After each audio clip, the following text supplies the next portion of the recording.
দিদি এই শাড়িটা পরি। হ্যাঁ পরে না। ওইটাও যাচ্ছে। হ্যাঁ তো কি করবো বলো, ও নিজে যেতে চাচ্ছে, বলবো কি। ঠিক আছে দাঁড়া, আমি মানা করে দিচ্ছি ওকে।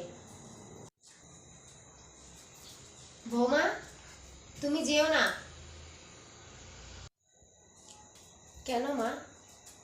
আমি ওদের খরচা কিছু করাবো না মা, আমি শুধু তো যাবো, ওটা তো একটা পাবন মন্দির, ওরা পরিবার নিয়ে যাচ্ছে, তোমাকে যেতে হবে না। ঠিক আছে যাবো না। কি বললো মা? তো বন্ধুরা, হ্যাঁ যাবে না, তাহলে তুমি চলো। আমি যাব না, নিয়ে যেতে পারতিস তো ওকে, ওকে নিয়ে যাবি না আবার আমাকে নিয়ে যাবি।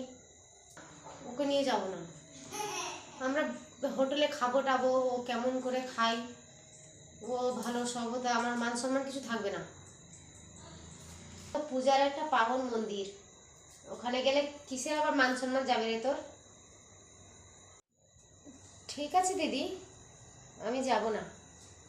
মা তাহলে আমি যাচ্ছি।